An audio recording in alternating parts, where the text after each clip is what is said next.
Guys, welcome back to the channel. तो या जैसे कि पहले वीडियो में बताया था मैंने कि आरएस में मैं डेडिकेटेड वीडियो बना दूंगा। अराउंड 8 ईयर्स होने वाले, 7.5 साल हो गए, 42,000 क्रॉस हो गया है। तो जिन्होंने पिछला वीडियो नहीं देखा उसमें मैंने टायर का रिव्यू शेयर करा था। 42,000 तक मैंने टायर अभी तक चेंज नहीं करवाया था, तो वो चेंज होना था, तो उसका मैंने ऊपर रिव्यू बनाया कि इतना लंबा कैसे चला हुआ है। एंड तभी मैंने बोला था कि मैं एक डिटेल रिव्यू भी शेयर कर दूंगा कैसे मैंने टायर इतने लंबे खींचे हैं। ओवरऑल BS3 RS है येलो में। तो एंड इसके बाद उसको मैंने इतना ज़्यादा चलाया तो क्या एक्सपेंस हुआ, क्या क्या चेंजेस हुए, मेंटेनेंस कॉस्ट क्या थी, कोई मेजर इशू आया कि नहीं आया। तो उसके लिए मैं ये स्पेशली एक डेडिकेटेड वीडियो बना रहा हूँ। तो लेट्स सी गेट स्टार्टेड। नीचे चलते हैं, RS को देखते हैं। तो गाइस डिटेल वीडियो बनाते हैं, यहाँ से स्टार्ट करते हैं। तो पहले रियर से चालू करते हैं। रियर में क्या क्या हुआ अभी तक, इतने सालों में क्या क्या चेंज हुआ। तो नंबर प्लेट तो ये मैंडेटरी हो ही गया, ये तो बाय डिफ़ॉल्ट चेंज होना था। IND के साथ आने लगा high security number plate. And ये टायर 25,000 भी चेंज हुआ है, पहले वीडियो में बताया था।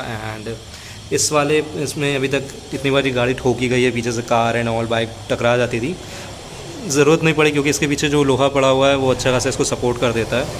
And coming to the disc भी अच्छी खासी अभी न्यू है। अगर मैं बताऊँ इसको टच करके तो इसमें कोई भी ज़्यादा डेप्थ्स एंड कट्स नहीं है, तो एज अ न्यू है, प्लेट में कोई इशू नहीं है। बाकी ब्रेक पैड टाइमिंग से चेंज होते हैं, मतलब एज़ कम्पेयर टू मी, अगर दूसरे ड्राइवर से कंपेयर करें तो काफ़ी लेट ही चेंज करता था। हार्श ब्रेकिंग कभी करी नहीं, ड्रिफ्टिंग स्टंटिंग में करता नहीं था। तो या पूरे ये बचे हुए 42,000 होने के बाद भी इसमें कोई इशू नहीं है। सो या अब एग्जॉस्ट पे आते हैं। एग्जॉस्ट पे तो यार काफ़ी ज़्यादा स्क्रैचेस यहाँ से पड़ते ही पड़ते हैं। ये बता दूँ, ये स्क्रैच गिरने की वजह से कभी नहीं लगा है, ये ज़्यादातर लोगों ने आके ठोका है क्योंकि ये सबसे आउटर साइड है, तो ये एग्जॉस्ट कवर गंदा लगता है। मैंने सोचा था इसको क्या पूरा ब्लैक करवा दें, मतलब देखते हैं, लेकिन अब ब्लैक करवाने कोई फ़ायदा नहीं, इतनी पुरानी हो गई है। तो जैसा है ठीक है, चल रहा है। तो एग्जॉस्ट कवर ये एक बार चेंज करा था मैंने। ये पुराना वाला जो होता था उसका ब्लैक यहाँ होता था, सिल्वर यहाँ होता था, तो कंपनी ने चेंज कर दिया था क्योंकि यहाँ से जो थोड़ा बहुत फ्यूल और जो गैसेस आती थी वो सिल्वर पार्ट को पूरा ब्लैक कर देता था। तो मैंने भी सोचा कि इसको चेंज करवा दे। ये आउट ऑफ वारंटी ऐसे ही चेंज करवा दिया था, ज़्यादा कुछ एक्सपेंस नहीं था। तो ये मुझे पड़ा था अराउंड 1600 का एग्जॉस्ट कवर। ये काफ़ी पुरानी बात है, 5 साल पुरानी। तो यप। एंड इसमें जो है ये फुट रेस्ट काफ़ी ज़्यादा ढीले हो चुके हैं, अब मानो नहीं, काफ़ी ज़्यादा ढीले हैं ये। एंड बाकी ये वाला फुट रेस्ट तो वर्किंग है जैसा था पहले से, नो इशू। लिवर एक बार चेंज हुआ था, नहीं ब्रेक लिवर नहीं चेंज हुआ था। बाकी उस साइड चलते हैं, रियर में क्या हुआ। बाकी इधर आते हैं। या कमिंग टू द स्पैनर, जो ये स्पैनर है ये मैंने चेंज कराया था 24,000 किलोमीटर पे, तब से ये अभी हो गया है 42,000 किलोमीटर। तो उसके बाद से कभी स्पैनर चेंज कराने की ज़रूरत नहीं पड़ी क्योंकि मेरा मेंटेनेंस ही सही था। क्योंकि 500 किलोमीटर में चेन स्प्रे ल्यूब मैं खुद ही कर लेता था, मैं खुद ही वॉश करता था। तो ये स्पैनर पूरा चेंज हुआ था, चेन स्प्रॉकेट, सॉरी स्पैनर नहीं। तो ये हो गया था। एंड ये साड़ी गार्ड मैंने कभी हटाया नहीं, कभी, वैसे सेफ्टी के लिए सही रहता है। तो या इसमें कोई ज़रूरत नहीं पड़ी। ये फुट रेस्ट काफ़ी ढीला है, जो भी प्लेन बैठता है उसको डर लगता है कि कहीं टूटेगा तो नहीं। तो मैंने सर्विस सेंटर में पूछा था तो उन्होंने कहा था नहीं, ये नहीं टूटने वाला कभी। एंड कमिंग टू दिस, या अब ये आता है, यहाँ का फुट रेस्ट भी कभी नहीं चेंज हुआ है। गियर लेवर एक बार चेंज हुआ था, ये था कि टी टाइप में मेरा एक्सीडेंट हुआ था, टी बोन पे एक्सीडेंट हुआ था। लेफ्ट, मैं अपने लेन पे जा रहा था, लेफ्ट से गली आई थी तो उस बंदे ने यहाँ पे ठोक दिया था, ये पूरा गियर लीवर टूट गया था। तो ये चेंज हुआ है एक बार। बाकी एजिंग की वजह से ज़्यादा कुछ इश्यूज़ हुआ नहीं है। कमिंग टू सस्पेंशन जो है इसका, ये अभी सिनेरियो ये है कि ये पूरा जा चुका है। तो इसमें होता क्या है, जब ये गाड़ी गड्ढे पे जाती है, नीचे जाती है तो आपको पूरा रिकॉयल नहीं देती कंफर्ट, ये पूरी अचानक से बैठ जाती है।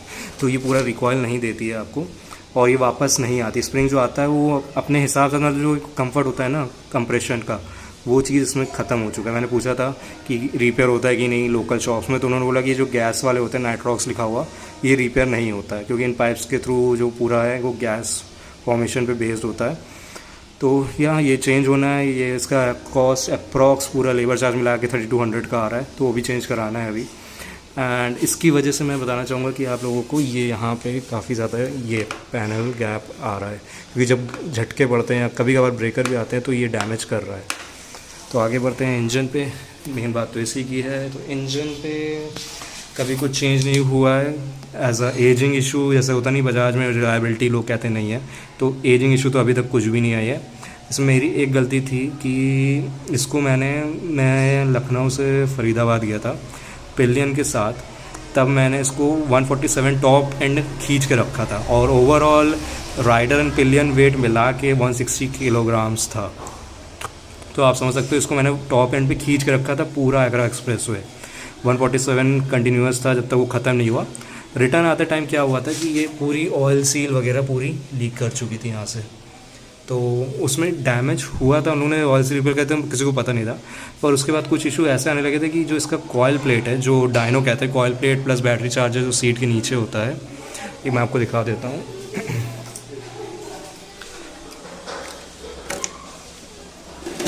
एक सेकेंड,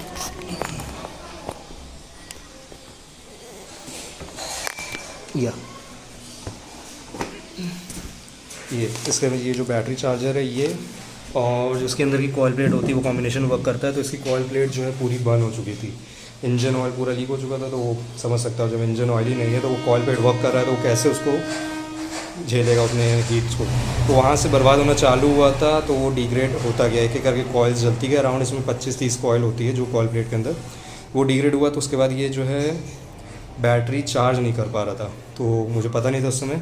और यहाँ पे जो है इंडिकेट कर रहा था, मीटर में इंडिकेट शो कर रहा था कि बैटरी में कोई प्रॉब्लम है। तो मुझे लगा कि बैटरी लो होगी, जैसे कि ये कर रहा है अभी, तो ये चलने के बाद भी कर रहा था। अगर ऐसे स्टैंड बाय पे कर रहा है तो कोई इशू नहीं है, वो तो ऐसे डिस्प्ले कर रहा है। तो ये इंडिकेट कर रहा था परमानेंट गाड़ी चलने के बाद। तो एक दो बार जब गाड़ी रास्ते में बंद हो गई, वो वापस कभी वो स्टार्ट ही नहीं हुई, कुछ स्टार्ट भी नहीं हो रहा था, मुझे लगा कोई मेजर इशू है। तो काफ़ी धक्का लगाने के बाद मुझे लगा कि बैटरी चेंज करवाते। बैटरी चेंज करवाने के बाद भी ये इशू परसिस्टेंट रहा, मतलब जो नई बैटरी थी उसको भी इसने ड्रेन कर दिया था, क्योंकि कॉल प्लेट इसको रिटर्न में बैटरी चार्ज नहीं कर पा रही थी। तो ये एक बार चेंज होता है। तो इसका एक्सपेंस मुझे अराउंड 4200 के आसपास रिसेंटली पड़ा है, अराउंड 3-4 महीने की बात है। मुझे ट्रिप करनी थी तो मैंने कहा चेंज करवा ही देते हैं। बाकी गाइस जो आप लोग ग्राफिक्स देख रहे हो ये मेरे खुद के करे हुए हैं, सब कुछ मैं कहीं बाहर से करवाता नहीं हूँ। Coming to the tyre and suspension front वाले, तो टायर का रिव्यू मैंने पहले ही शेयर कर दिया, तभी बता देता हूँ। 42,511 हो गया है, अभी तक स्टॉक टायर है, मैंने चेंज नहीं करा। वो राइडिंग स्टाइल्स पे होता है सबके अपने अपने, लेकिन 42 तभी बहुत मैक्स है। कमिंग टू द सस्पेंशन जो है इसका, ये दो बार लीक हो चुका है। एक बार ये लीक हुआ था क्योंकि गड्ढे पे जाने की वजह से विद पिलियन था, और दूसरी बार लीक हुआ था कि काफ़ी ऊंचे आजकल रोड में बम्प बनने लगे, काफ़ी ऊंचा जाता है वो बम्प, तो उसमें स्ट्रिप नहीं थी। मैं पिलियन के साथ 110 चल रहा था, तो जब मैंने क्रॉस करा, जब मेरी गाड़ी लैंड हुई तब मुझे पता चला कि हाँ मैं हवा में था, और गाड़ी को तब झटका लगा था सस्पेंशन में। तब से वो ऑयल सील लीक हुआ था, 2 बार ऑयल सील लीक हुई है। तो उसका अराउंड कितना खर्चा आया था, अराउंड दोनों बार का मिला के बोलूँ तो 800-900 रुपये में दोनों बार बना था। और एक बार तो जब जंप हुई थी गाड़ी तब दोनों ही एक साथ लीक हुए थे, तो तब भी ये काफ़ी अफोर्डेबल है बजाज। लेकिन रिलायबिलिटी जो कहते हैं कि रिलायबिलिटी नहीं है इंजन में, आई डोंट बिलीव। 8 साल हो गए और क्या चाहिए। दो मैं कभी सेल नहीं करने वाला हूँ इसको, यूज़ अभी भी कर रहा हूँ, परफेक्ट है इंजन। पिलियन के साथ 153 जा रही है, ज़्यादातर मैं पिलियन के साथ ही राइड करता हूँ, तो चेंज करने तो कोई मूड ही नहीं है। बाकी ये जो आप स्क्रैच देख रहे हो ये स्क्रैच नहीं है, किसी और गाड़ी का पेंट आ गया, उसमें भी टी बोन एक्सीडेंट करा था। And that's all good. And headlights जो इसके प्रोजेक्टर है, इसका जो हाई बीम है वो एक बार चेंज हुआ था अराउंड, तब वो फरीदाबाद की ट्रिप पे, तो उसमें आई डोंट नो क्या हुआ था, वो बल्ब फ्यूज़ हो गया था। वो बल्ब अराउंड मुझे पड़ा था 200 रुपये का, दैट्स इट। एंड या इतना कुछ, तो टैंक वगैरह में तो कुछ ज़रूरत पड़ी नहीं, टैंक क्लीनिंग एंड ऑल। तो अब टायर चेंज होना है एंड डीवी वाइजर लगा हुआ है, वो अपने शॉप के लिए आप लगा सकते हो। वैसे शॉप के साथ साथ इसका जो टूर का एक्सपीरियंस है काफ़ी अच्छा है। जो आपका फोरहेड है, मैं 8.5 का हूँ, तो इसका जो टूर एक्सपीरियंस है फोरहेड में टच करता है। आप थोड़ा सा भी डक डाउन कर जाओगे तो ये वाइजर बहुत अच्छा वर्क करता है। And coming to the meter and all, fairing gaps रहते हैं BS3 में, काफ़ी ज़्यादा BS3 में गैप रहते हैं, क्योंकि BS4 से इन लोगों ने लेज़र कटिंग स्टार्ट कर दी बजाज ने, तो पैनल गैप काफ़ी मिनिमल हो गए, वाइब्रेशन एंड ऑल। अगर मैं आपको दिखाऊं तो मैंने यहाँ पे थोड़ा बहुत फिटिंग एंड गैप फिलिंग करवाया था, लेकिन वो वर्थलेस है, क्योंकि जो टेप लगाते हैं ड्यूअल साइडेड, वो वाटर भीगने से एंड जो सूरज पड़ता है वो उससे ड्राई होकर श्रिंक हो जाता है, वो फिर छोड़ देता है। बाकी कोई मेजर इशू नहीं है। यस, जिनके पास RS उनको ये पता होगा कि सेकंड गियर पे अगर आप गाड़ी को 24 के ऊपर ले जाते हो तो काफ़ी ज़्यादा वाइब्रेशन आते थे। तो ये स्टार्टिंग से था, आई डोंट नो अब है कि नहीं, रिसेंट वाले आई डोंट थिंक होगा भी, क्योंकि वो कैटलिक कन्वर्टर एंड ऑल आ गया तो काफ़ी रिफाइनमेंट आ चुकी है इंजन में। तो ये इससे डील करने के लिए जब 2016-17 की बात है, तो मैंने इसमें लिक्विड मोली डालना स्टार्ट करा था 20,000 किलोमीटर होने के बाद। तो Liqui Moly 10W50 with engine flush वगैरह करवा दिया था एंड एडिटिव भी पड़ा हुआ था जो ट्यूब आता है, उसकी वजह से इसके जो सेकेंड गियर मतलब अब क्या कोई किसी भी गियर के वाइब्रेशन जो भी आप ले लो वो अराउंड 90% कम हो चुके हैं। अगर आप बिल्कुल आरपीएम के ऊपर खींच रहे हो इसको 10,000 9,000 तो वाइब्रेशन वो same as a new one दे रही है, वरना कोई दिक्कत नहीं है। मतलब नए गाड़ी से भी अच्छा ये साइलेंट हो चुकी है उसके वजह से, क्योंकि लिक्की मॉली काफ़ी कुछ झेल भी लेता है एंड गियर शिफ्टिंग काफ़ी स्मूथ हो चुकी है लिक्की मॉली की वजह से। तो 20,000 से मैं लिक्की मॉली कर रहा हूँ एंड यू वोंट बिलीव 7,500 6,500 6,500 नहीं 6,800 से लेके 7,500 के बीच मैं इसका इंजन ऑयल चेंज कर रहा हूँ। उसके अलावा पहले तो कभी नहीं करा मैंने। तो बाकी ये इसलिए है क्योंकि मेरी राइडिंग स्टाइल फिर वही मैटर करती है कि आप ज़्यादा मेरी गाड़ी हीट नहीं करती है तो वो डील कर लेती है। दूसरी लिक्की मॉली क्लेम करता है अराउंड 10,000, तो मैंने कहा कि 7,500 काफ़ी सही है। एजिंग या दूसरी चीज़ आती है गाइस एजिंग। अगर जो इंजन वाला आपने डलवा के रखा है गाड़ी खड़ी है तो एजिंग के समय एजिंग की वजह से चेंज करवाना चाहिए कि नहीं, तो मैं कहूँगा कि अगर आप यूज़ नहीं कर रहे हो गाड़ी तो आपको एजिंग के अकॉर्डिंग चेंज करवा देनी चाहिए। अगर आप यूज़ कर रहे हो रेगुलर 50 किलोमीटर रोज़ का है तो आप एजिंग की वजह से मत चेंज करो। अगर नॉर्मल राइडिंग कर रहे हो हीट नहीं हो रहा इंजन, अगर आप ज़्यादातर ऐसी राइडिंग कर रहे हो जिसमें कि फ़ैन वगैरह चल रहा है रेगुलर तो फिर आपका इंजन ऑयल डिग्रेड हो गई होगा। तो बाकी गाइस साइड व्यू इंडिकेटर्स मैं आपको बताता हूँ, एक सेकंड में ऑन करके। इंडिकेटर्स रियर में शायद कुछ है, दिखाता हूँ मैं। तो गाइस BS3 होने का ही फ़ायदा, बिना गाड़ी स्टार्ट करे इंडिकेटर्स वगैरह ऑन कर सकते हैं। तो गाइस ये जो है इसके जो LEDs है इसमें से ये 3 जल रही है, यस ये करेक्ट है। आगे का भी चल रहा है या आगे के भी तीनों जल रहे हैं, परफेक्ट। अब चेंज करते हैं साइड, आगे के भी तीनों परफेक्ट है। आई थिंक पीछे ये वाला नहीं जलेगा लेफ़्ट साइड का, लेट्स सी टू इट। पीछे जल रहा है आई थिंक या 2 LED फ्यूज़ है, आपको क्लियरली ये दिख रहा होगा। एक ये फ्यूज़ है एक ये फ्यूज़ है, सिंगल वाली ये जल रही है। तो गाइस ये पहले आई डोंट नो ये कह सकते हो आप मटेरियल इशू है, वो जो भी क्वालिटी देते हैं ये, क्योंकि किसी ने कोई डैमेज नहीं है एक्सटर्नल इस LEDs में। और पहले एक ख़राब हुआ था फिर दूसरा ख़राब हुआ, ये मुझे अभी पता चला है। तो अभी आई थिंक 700-800 का पेयर आता है, तो अभी मेरा एक ही से काम चल रहा है, कोई दिक्कत नहीं है। बाकी इसमें और कुछ चेंज वगैरह तो हुआ नहीं या। तो अब जब आप समझ ही गए हो कि कितना कंजूसी से गाड़ी को मेंटेन करा गया है, लेकिन गाड़ी मेरी तब भी बहुत अच्छा भाग रही है, क्योंकि ऐसा कुछ कभी कर रहा ही नहीं। मैंने ड्रैग रेसेस करता हूँ, स्टंट राइडिंग करता नहीं हूँ, RS में स्टंट होना नहीं है। पीछे का टायर जो 25,000 में चेंज हुआ था वो इसलिए होता है काफ़ी ज़्यादा बर्नआउट्स वगैरह मैंने करे हुए थे इस पर। तो या वीडियो काफ़ी लंबी हो रही है, कट शॉर्ट करता हूँ इसको रैप अप करने के लिए। या तो हैंडल वगैरह में कभी कुछ हुआ नहीं, लॉक वगैरह भी वही चल रहा है जो पुराना है। स्विचेस या ये इंडिकेटर जो इसके इंडिकेटर हेड होता है इसके अंदर ये जो आता है ये ख़राब हुआ था, तो इसमें कुछ अंदर कुछ रिले वगैरह चेंज करी गई थी कि क्या हो रहा था कि इंडिकेटर काफ़ी तेज़ ब्लिंक कर रहा था एक साइड का, लेफ़्ट साइड का। तो अभी भी वो इशू है, तो वो रिकवर नहीं हुआ, वो कम हो गया है, लेकिन वो अभी तक वो डेडिकेट नहीं ढूंढ नहीं पाए हैं कि उसको कैसे क्या सही करना। तो मैंने कहा रहने दो, चल रहा है करने में, कोई दिक्कत नहीं है।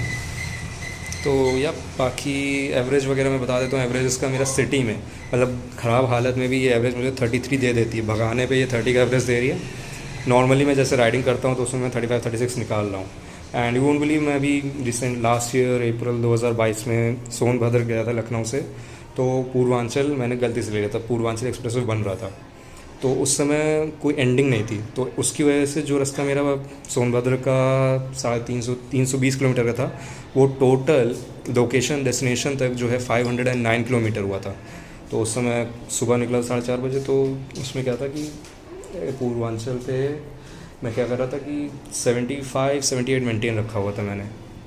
तो उसको मेंटेन करने से मैं चल रहा था, सुबह सुबह मॉर्निंग में भगाने का मन भी नहीं कर रहा था, बढ़िया नेचर के मज़े लेते जा रहा था। तो एवरेज जो निकल रहा था उसका 49.9 किलोमीटर पर लीटर।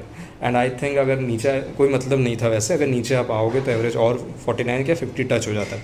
पर रिटर्न आते समय मैंने क्या करा, मैंने सिटी लिया। तो मैं आपको एक ओवरऑल एवरेज व्यू दे रहा हूँ, ये बताने का यही मकसद है।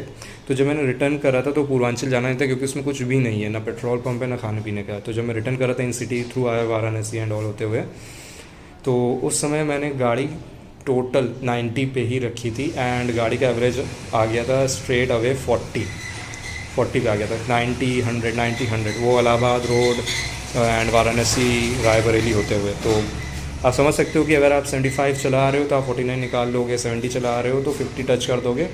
80 to 90 जा रहे हो, 80 टू 85 अगर जा रहे हो आप, 80 से 85 तक, तो आपको 42 दे देगी। 90 टच करोगे ये 42 से सीधे 40 पे आ जाएगी।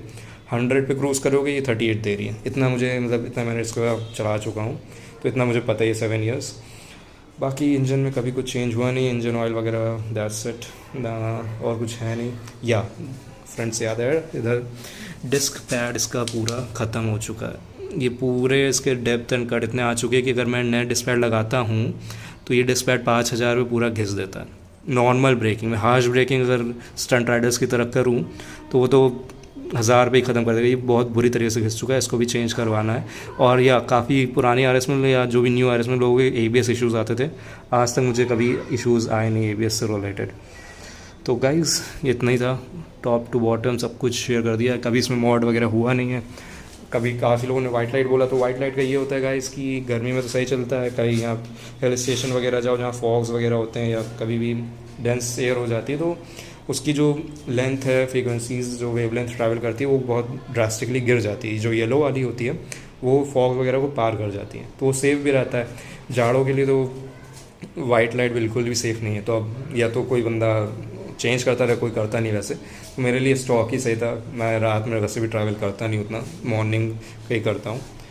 तो गाइज़ ये था टोटल रिव्यू RS का। आप कमेंट करके बताओ आप लोगों के RS एंड बाइक्स आप कैसे मेंटेन करते हो। एंड कुछ ख़तरनाक चीज़ आपको दिखी होगी, जो 42,000 तक 8 साल हो गए टायर नहीं चेंज हुआ। इंजन ऑयल मैं 6800 पे चेंज कराता हूँ। एंड बाकी अगर आप चाहते हो एक डिटेल वीडियो, बाकी सब कुछ मैं एक में समअप कर दूंगा, कैसे टायर मेंटेन करना है, मैंने ऐसे कैसे चला लिया इतना, किस सिनारियो पे। इंजन ऑयल मैं 65 पे करता हूँ, इंजन में कोई हार्म अभी तक हुआ नहीं। तो क्या ड्राइविंग स्टाइल आपको मैं एक्सप्लेन कर दूंगा, कैसे मेंटेन करना होता है, कैसे क्या क्या करना होता है। चेन स्पॉकेट अभी भी काफ़ी चल गया है, तो मतलब अभी भी चेन स्पॉकेट में कोई दिक्कत नहीं, मैं अभी इसको 10,000 15,000 और चला सकता हूँ। बाकी और कोई इशू है नहीं। लिक्यू मॉली काफ़ी सपोर्ट करता है इंजनों में, रिकमेंड करूँगा, दो ये स्पॉन्सर्ड नहीं है, बट लिक्यू मॉली आप यूज़ करो। मोटूल कंपैरिजन मोटूल काफ़ी ज़्यादा जल जाता है। तो गाइज़ वीडियो को यहीं रैपअप करते हैं, काफ़ी लंबी वीडियो हो गई है। होप आपको ये डिटेल वीडियो समझ में आ रही होगी कि क्यों बनाई है, कैसे बनाई है। एंड 8 साल हो गए तो कोई प्लान तो नहीं है, गाड़ी का एवरेज अच्छा है, तो I love that, I want to keep it. अब देखता हूँ आगे नेक्स्ट क्या करना है। डिटेल रिव्यू आप बताओ जैसे भी हो कमेंट करके।